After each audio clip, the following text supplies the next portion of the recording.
How's it going, everyone? My name is Michael SK, and welcome back to Umineko When They Cry, episode 5. Yes, the answer arcs, and the stage is still trying to, get all figured out here for the game that will take place for this episode. Or I guess you could argue that the game has already started. Hard to say. Either way, the past couple of videos has shown us that Kraus may or may not be an idiot. I think that is definitely up for debate. But I'm going to say that he jumped the gun on a little bit too much here, and I think we can all agree on that one at the very least. And because of all of that, he has no money. He actually has negative money, which is a real thing. We call that debt. So much so that the house can also just disappear, among other things. There's a whole lot of things that can disappear here. And Kinzo has also disappeared. He is no longer alive. However, the idea is now being put into place that Kinzo is alive. And they're just going to roll with that. So that is where that potentially originated. That's how that all started, for the possibility of there being 18 individuals on the island. The Rose Garden was truly splendid this year. Oh, this is a year before 1986, the big year. The roses were blooming like crazy, as if competing with each other. In that rose garden, Kinzo, Kanun, and Natsuhi could be seen. 今年も良い花をつけたな。お前の手入れの賜物か。ありがとうございます。今年は気候が良かったもので。普段にも増して庭園が美しく保たれていますね。見事です。ありがとうございます。今日という日でさえなかったなら、バラをめでながら紅茶を楽しむこともできただろうに。Kinzo shrugged. Today was the family conference. When it came to the other siblings' businesses, none of the news had been good. On the contrary, those siblings probably planned to turn the conversation to the topic of Kinzo's remaining life and hold a quiet feud over the inheritance. 不愉快な奴らだ。時にクラウスの方はどうなのか。レイの借金返済の計画は無事に進んでいるのか。確かに現実性のある計画のようです。ただ計画の規模がだいぶ大きいようで、なかなか思い通りに結実しないようです。可能ならば今日の親族会議を迎える前に何とかしたかったものだな。Yeah, but that's wishful thinking. はい、申し訳ございません。良いのか、金蔵。Oh boy. そんなところをのんびり散歩しておって。How had she gotten up there? Well, it's fairly pointless to wonder about that sort of thing when you're dealing with a witch. Beatrice was casually sitting on the roof of the arbor, almost as though she had been basking in the sun. 半魔法の毒素の塊である親族どもが押しかけてくるのだぞ。鉢合わせになったら、そなたの魂など一瞬で蒸発してしまうぞ。すでに死んだ身だ。Okay, so Kinzo's already died at this point. A full year before, the big events had occurred. Which is insane. I was thinking like maybe a few months, but no, this is more than a year. Kinzo has been dead. 蒸発もまた小気味が良いというもの。そういうわけには参りません。どうか後宮家のためにもうしばらくお力をお貸しください。夏日、親族どもの乗った船がこちらへ向かったようだぞ。そろそろ散歩は終わりにした方がよかろうな。そうですか。ありがとう。お父様は書斎へお戻りください。やれやれ、この絶好の日和なのにな。愚痴るな、金蔵。今のそなたはわらわに生かされているだけの幽霊であろうが、そなたに毒素で消し飛ばれてはわらわも夏日も困るのでな。おとなしく書斎へ閉じこもり、布団でもかぶっておれ。死してなおバラをめでる機会を与えられただけでも幸運とするほかないな。わかった。書斎へ戻ろう。だが紅茶はもらいたい。カノン、源氏に紅茶を届けるように伝えよう。今日はマルコ・ポーロでももらおう。かしこまりました。では解散しよう。夏日、私抜きで見事親族会議をこなしてみせよ。もちろんです、お父様。彼らの前で名乗ることはできませんが、主人はすでに後宮家当主。私もその妻として恥ずかしくないよう微力を尽くします。I find all of this very strange, you know? Like, it's very obvious that Kinzo is not here. Whatever sort of conversation is being had here is very... I don't even know how to describe it, really. I don't know what words I could utilize to describe the confusion that I feel right now, because Kanun is also here, and he wasn't originally here when Kinzo died, which means he was informed, probably along with Shannon, way later on. And it's just so odd, the conversation that can be had here. 朝から胃痛を起こしているクラウスに比べ、夏日はなんと落ち着いたことか。I will say it's very interesting seeing Natsuhi kind of taking a charge, if you will, with everything here.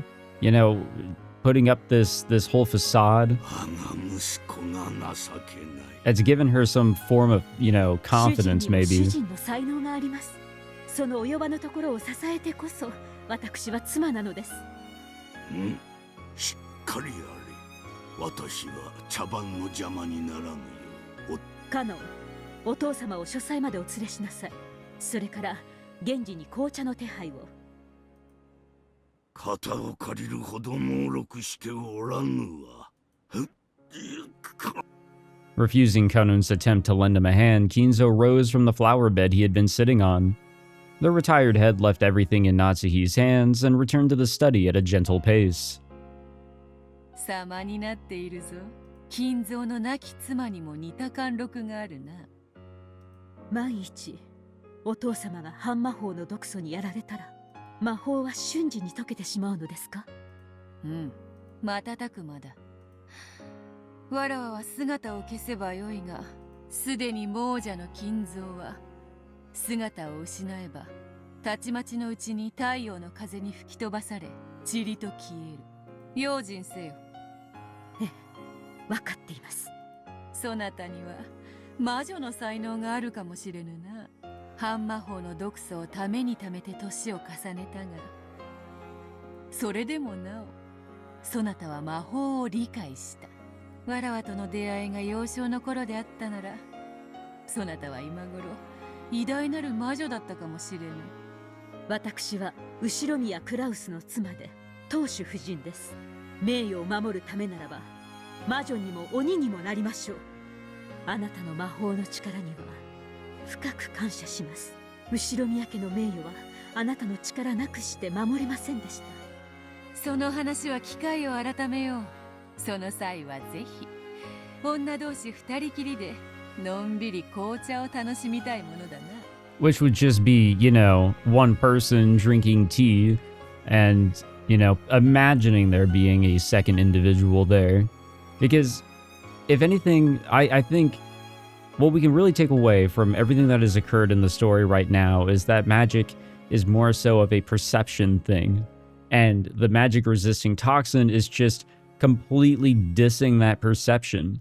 So it kind of ruins whatever the other person is trying to uphold, along with others. スリランカに行った友人が Without love, it cannot be seen, you know, that sort of バラの香りの素敵な紅茶を deal. 送ってくれました。ほう、リンブラか。悪くない。ならば茶受けはパティスが良いぞ。この度の親族会議が無事にごまかし通せたなら、わらわへの褒美としてそれをぜひに振る舞え。約束であるぞ。わかりました。約束しましょう。では後ほど。The witch made her body crumble into the rustling winds, became gold flower petals, and scattered into thin air.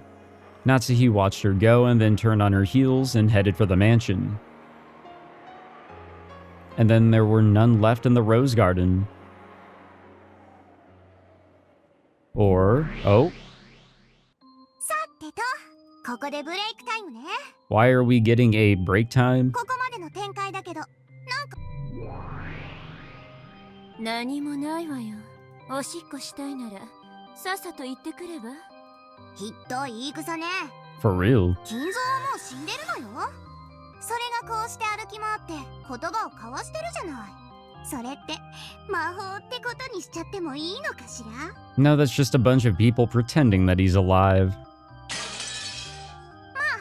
ベルにはこんな手今さら通用しないわよね。 Which actually does align with the prediction that I had, I think, throughout the question arcs, is that, or I don't know if it was throughout, but there was definitely something up with the servants, I think is what I predicted, and that they were hiding something, they were under the impression of something.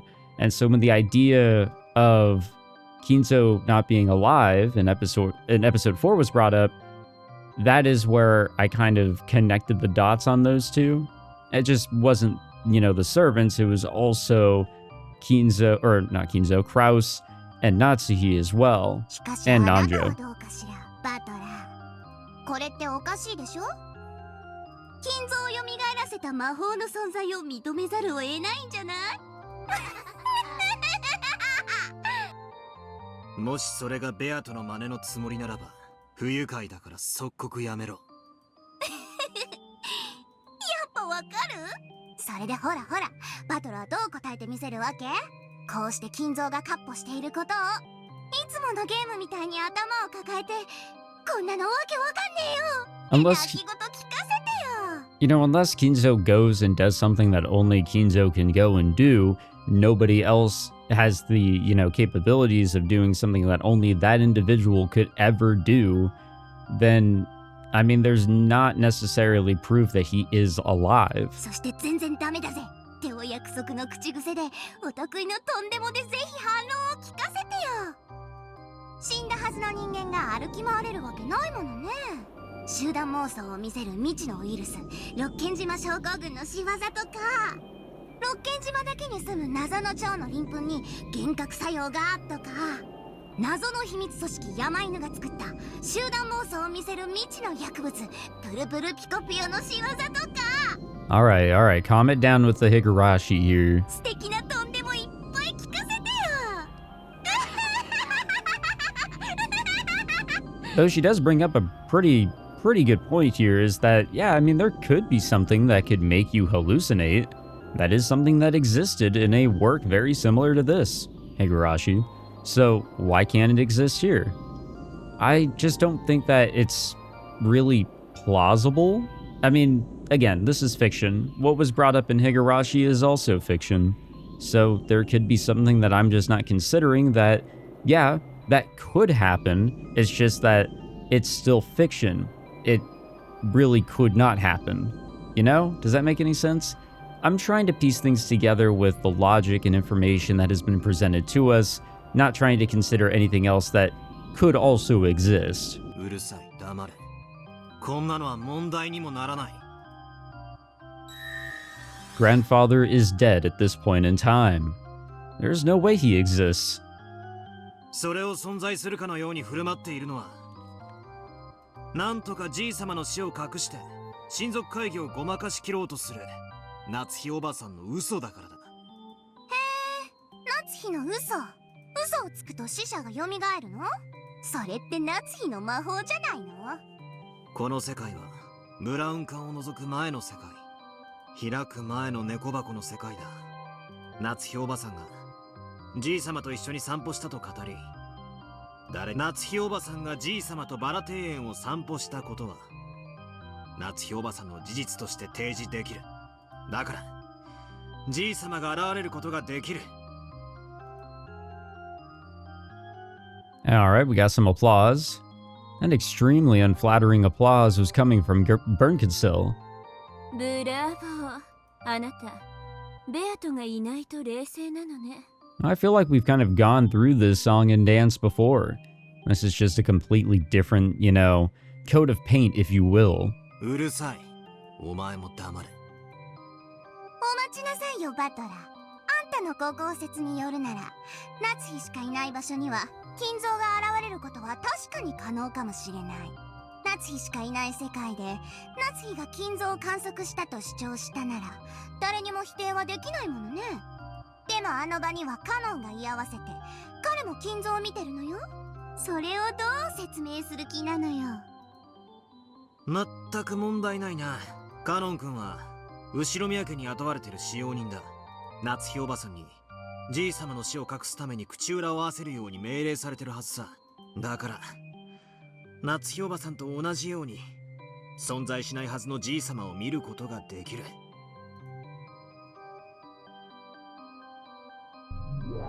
She really didn't like あ that. いにくね、ラムダ。もうバトラはその程度の子供騙しには引っかからないのよ。そうみたいね。ま、こんなのゲーム前の前座よ。料理の前のアペリティフ。飲み屋のお通し、寿司屋の緑茶。うるせえ。青字で言い直さなきゃ先に進めねえのか。そうね。一応もらえる？ No, it's all good. Let's do it. じい様がすでに死んでいるにもかかわらず何事もなかったかのようにカッ歩しているのはじい様が生きていると思わせたい連中が生み出している幻想だからだ。同じ思惑を持つ人間たちはその幻想を共有できる。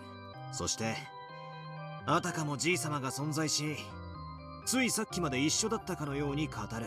だからさも当然のようにカッ歩しているんだ。 And you know, it makes me think about episode 1 with Maria and the umbrella. You guys remember that one? Where she was claiming that Beatrice gave it to her. But there was no Beatrice.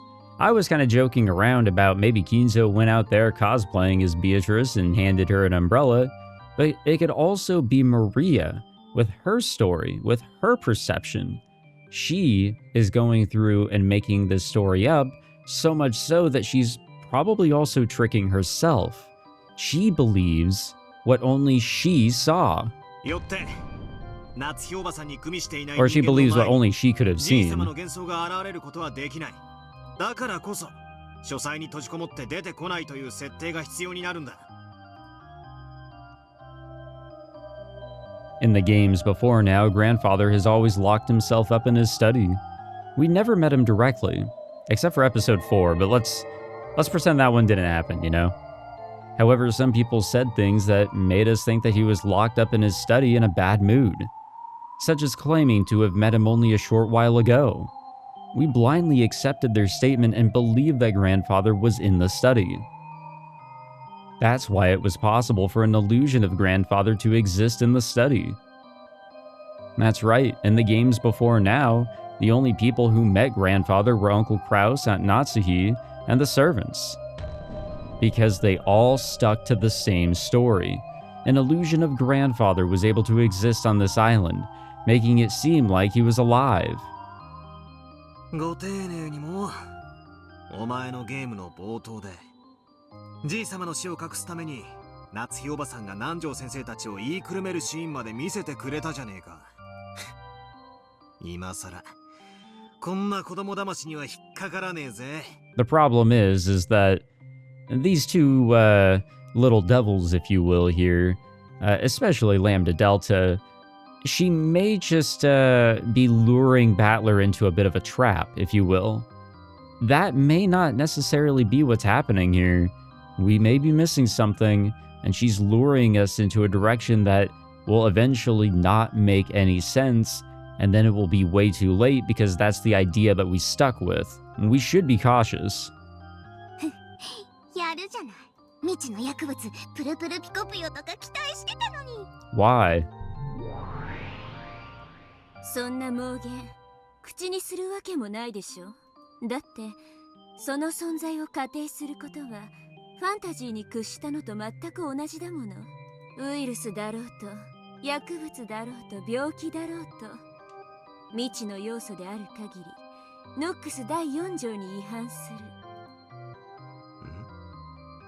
第4条って何の話だ？ Yeah, I don't know what that was either.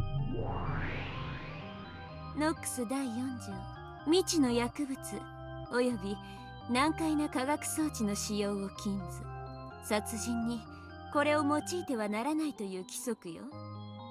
なんだそりゃ。未知の薬物 X、 未知の化学装置 X は魔女と戦う上での一番の武器だろうが。それ全部正式なミステリーでは違反だから。未知のウイルス、未知の薬物、未知の病気、未知の X を仮定なんて立派なファンタジーなわけ。What does that tell us about Higurashi to an extent? ご愁傷様。それがあなたの推理だったなら、あなたゲームオーバーよ。何を言ってやがんだ。あなたはベアトと真正面から戦ってきたつもりでいる。でもね、本当は違うのよ。真正面じゃない。ずれた角度で戦い合ってたの。あなたがしてた推理ごっこはファンタジー対ミステリーじゃない。ファンタジー対アンチファンタジーでしかないのよ。何を言ってやがるのかさっぱりわからねえぜ。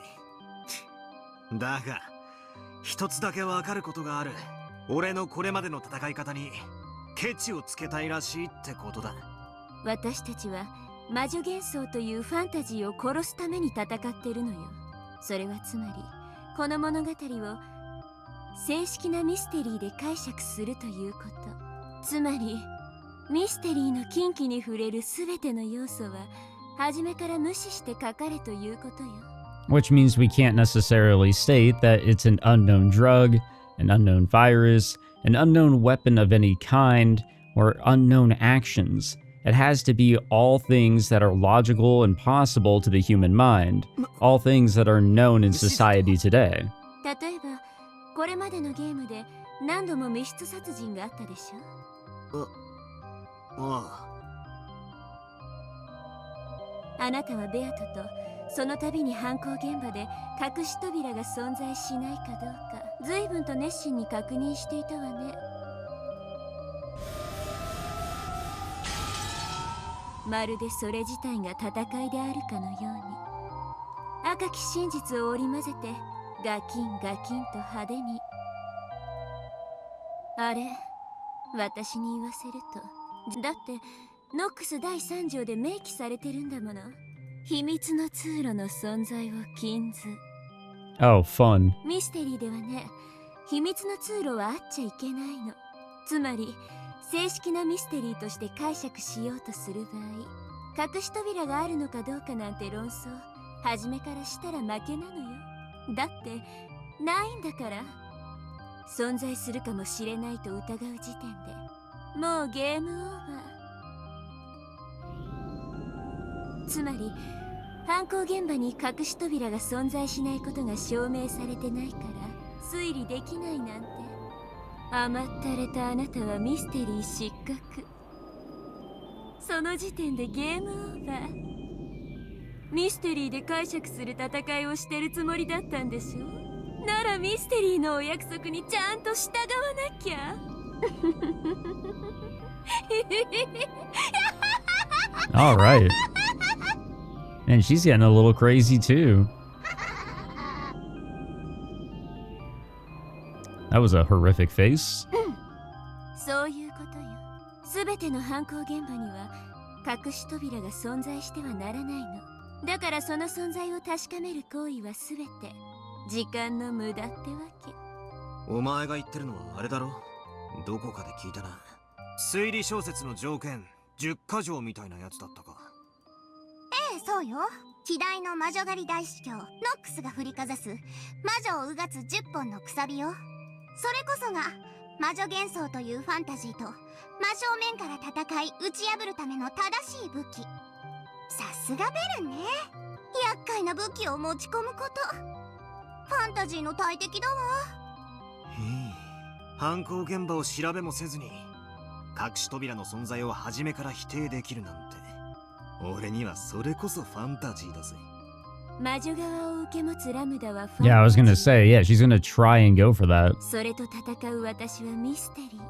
あなたはただファンタジーを否定して交わし続けるのがやっとのアンチファンタジー。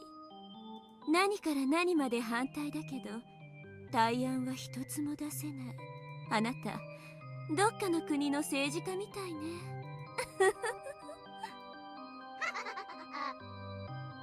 うるせえぞ。お前たちとわけのわからねえ話をするためにここに戻ってきたんじゃねえ。さっさと話を続けろ。静かになさいよ。あんたの後ろの眠り姫が辛そうよ。When he turned around, he saw Beato's living corpse resting in a chair.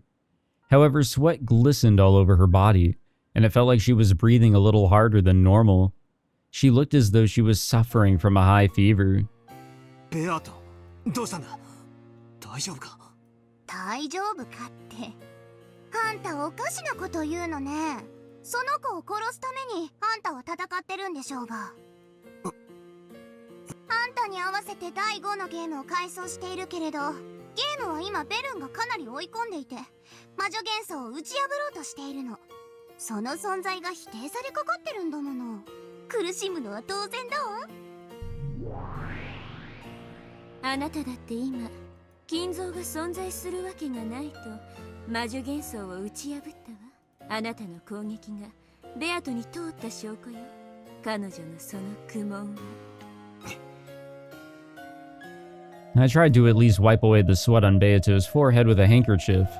It's true that I promised Beato that I'd let her die, but it was supposed to happen peacefully. I wasn't planning to make her suffer first. My goal isn't to make the sleeping Beato suffer like this before killing her. As if they had seen right through to my mixed feelings, the two witches grinned. As they do. Like I said, they're more like devils. But that's okay. That's all good. Alright, family conference time. From a year ago, maybe? What do we have going on here? 姉貴が遺産遺産って騒ぐから親父に聞かれちまったんじゃねえかよ。私のせいじゃないわよ。どうしようもないでしょ。たまたま廊下にいて聞かれてたなんて事故でしょ、事故。予算か二人とも。今回は運が悪かったと思って諦めるんや。男の機嫌なんてほっとけばコロッと治るもんやで。気分を害したお父さんがおかしな遺書を残さないでくれるといいわね。The relatives took a deep breath and fell silent. こら、マリアムはしゃがないの。エンジェちゃんが転んだらどうするの。お待たせしました。 Oh, I guess Ange, who should be, what, 5 years old at this time? I think she's here? 船の準備が整いました。 Oh, well, she is here, but I think she's 5 years old. ほな行くで。 Because she would have been 6 during the year that everybody died. 今はぐちぐち言っても始まらんで。またのご来島を心よりお待ち申し上げております。Uh-huh. Goodbye, Rokkenjima. I'm sure it's nice for them to leave all peacefully. No danger afoot at this point. Natsuhi was sitting on a bench in the rose garden looking completely worn out. However, when she noticed that Kanun and Kumasawa were coming back, she immediately sat up straight, regaining her dignity of the head's wife. 船は出ましたか？はい、たった今出港なされました。そうでしたか。見送りご苦労でした。主人はどうしてますか？先ほどお部屋にお戻りになりました。お休みになられるとのことです。Since the previous day, Kraus had been almost overwhelmed by anxiety over the thought that Kinzo's death might be discovered. When the family conference ended, his wariness must have suddenly gotten a hold of him. However, the way he had refused to let even a sliver of his true intentions slip out, and the manner in which he had managed to act as though everything was normal, showed that Kraus's nerve was nothing to sneeze at. どうでしたか？彼らはお父様のことを不審がってはおりませんでしたか？ Nope. いいえ、親方様に遺産分配の話を立ち聞きされたと。エヴァ様などはそれは大騒ぎでしたとも。ね、あの慌てっぷり、傑作でしたね。はい、大層取り乱しておいででした。しかし、熊沢もなかなかの演技力ですね。あの廊下での慌てっぷりは本当にそこにお父様がいらっしゃったかのようでしたよ。熊沢さんはそういうのが大変お上手ですから。あら、やだやだ、褒め熊沢の病欠の電話は簡単に信じないよう、よく現地に言っておかなくてはなりませんね。それは手厳しゅうございますよ。本当にご苦労でした。お前たちと源氏とシャノンには過去1ヶ月分の休暇の買い上げと新たに5日の有給を与えます。秘密の手当ですよ。取得に際しては源氏と相談し、他の使用人たちに気取られないように。ええ、心得ておりますとも。You know, I kind of forget that, like, on the regular, there are other servants. It's just during these family conferences, it seems to be this batch. ねえ。熊沢さん、声が大きいです。お、いけないいけない。そうですね。この話はこれまでとします。各自通常のお勤めに戻るように。そうそう、ゴーダに特別にお茶の用意をさせました。Special tea, huh? いただくように。What is all about that special tea, huh? Natsuhi let them know that she wanted to be left alone for a while, so she could drink some black tea in the rose garden. The black tea that had been carried all the way to the bench was the what? I don't know how to pronounce that. But it's dimbula that she had promised Beato, along with some patties. Yeah, see, I don't know all the fancy stuff, guys. I'm sorry. I'm not cultured enough. Sitting on either side of this snack, staring at it curiously, the head, or the wife of the head, and her witch could be seen. これがパティスですか。私はてっきり焼き菓子のようなものだとばかり。Apparently Natsuhi, not realizing that it had a curry-like spicy flavor, has started choking after putting it in her mouth. To describe it in Japanese terms, it was like fried dumplings stuffed with mashed curry-flavored potatoes. As a household dish, it would probably be pretty popular with the kids. However, it was something of a shock to Natsuhi, who expected that a treat to go with the tea would be sweet. 知らんのか？ディンブラといえばこれだぞ。紅茶ならクッキー。ああ、チョコでもよいな。日本茶なら羊羹だが、塩昆布でもよい。中国茶なら小籠包。わらわは月餅も好きだ。驚きました。随分と文化に詳しいのですね。まあ、伊達に1000年は生きておらぬ。I was gonna say, she's supposedly been around for a long time. 世界の名茶は一通り試した。お茶の世界旅行といったところか。確かに、それは立派な世界旅行ですね。このような紅茶の楽しみ方もあると、今日初めて知りましたので、これは貴重な体験です。わらわは六軒島より出られぬ身。これくらいしか旅をすることはできぬでな。そなたはどうか、富豪の妻らしく世界を優雅に旅してきたのであろうが。ジェシカが生まれる前は、主人はいろいろな国に私を連れて行ってくれました。And then it was all over once Jessica was born. 嫁ぐまでは一度も海外旅行をしたことがなかったので、どれも新鮮な体験でしたよ。そなたも窮屈な家に生まれたらしいな。厳格でしたが、素晴らしい教育を施してくれましたよ。それを窮屈と呼んでは、お父様とお母様に失礼です。雄弁に窮屈であると語っておるわ。Kraus might have pitied Natsuhi, or he might have wanted to take her away from the rigid Ushiromiya family for a little bit and let her rest. Or he might simply have wanted to take his wife around countries he knew well to show off everything he knew. 主人はお父様と違ってアジアの国が好きで、香港、台湾、韓国にタイ。Oh man, all places I'd like to visit. マレーシアも行きましたっけ？ Honestly, one day I would like to visit Japan. I don't know where specifically. Would like to stay out of the too populated cities, like the big hotspots, but still get my taste of the culture, you know? Actually, one of my friends just got done visiting over there. He went to Tokyo specifically, but I think he and his buddies did a little bit of traveling around from there. But it seemed like he had a really good time. クラウスめ、金蔵の西洋かぶれに反抗したつもりか。But truth be told, guys, I've never left the States. I gotta get out of here. しかしアジアも良いぞ。日本人は丸ごと西洋かぶれだからな。外国といえば西洋しか想像せん。西があれば東もあろうに。私も西洋の知識はそこそこにありましたが、東洋の知識はあまりなかったもので、旅先でいろいろと主人にからかわれましたっけ。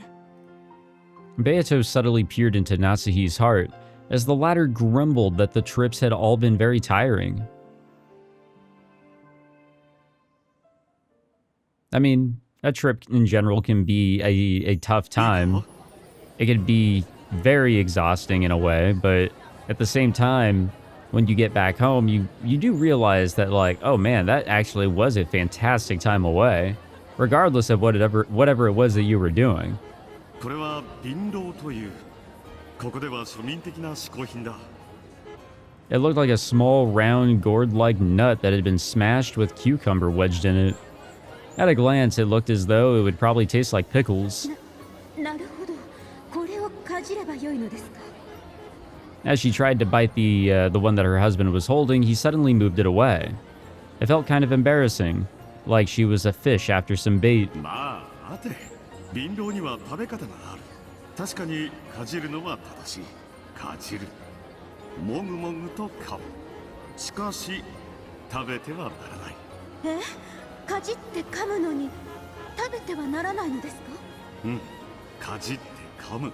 食べてはならん。そして汁も飲んではならん。What? 胃を痛めるかな。わかりません。どうしてそんなものを食べなければならないのです。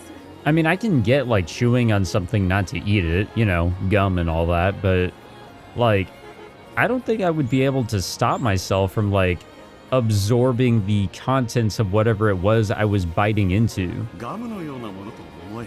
噛んで味を楽しむ。噛んだくずと汁はこうして紙コップに吐き出す。あなた、お口の中が真っ赤ですよ。拭いて拭いて。Even her favorite handkerchief, which she had wiped Krause's mouth with, had bright red marks on it.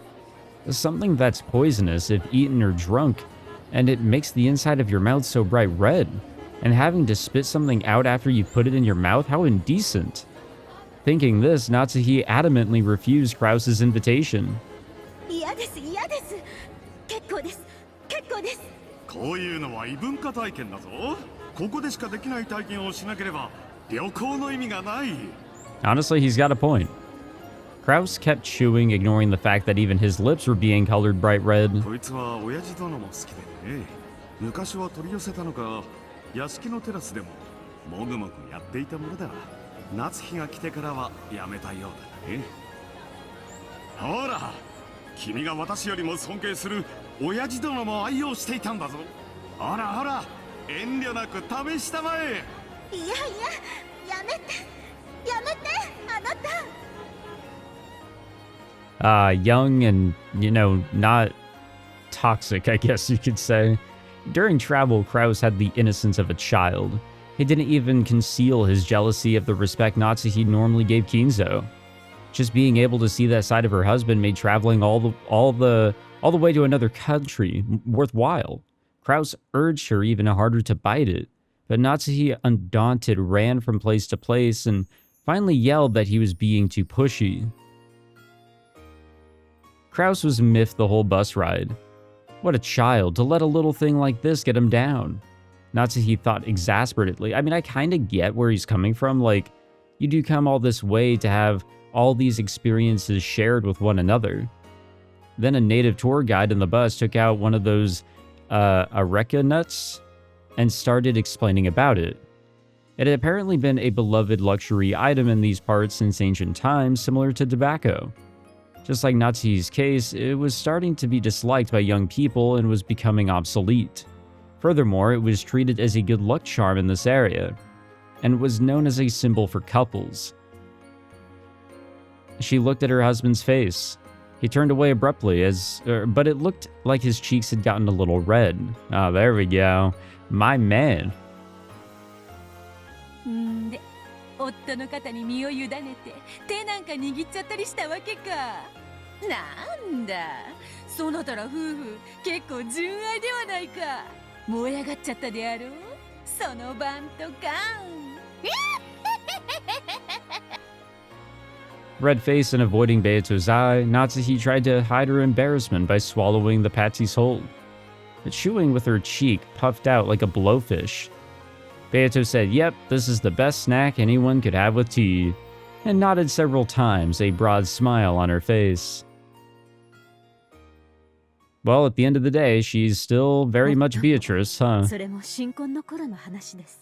Alright, we will wrap it up there. I'm not necessarily strained for time, but I'm just tired. It is what it is. But yeah, next time we'll continue on with this chapter here, and you know, this is definitely giving me vibes to episode 2 with how Shannon was kind of relying on Beatrice for getting her and George, you know, to get together. But the thing is that I don't think anything was done at all, truthfully. I just think the two of them began to hit it off. Maybe that gave Shannon the confidence that she needed, thinking that there was a little bit of extra help.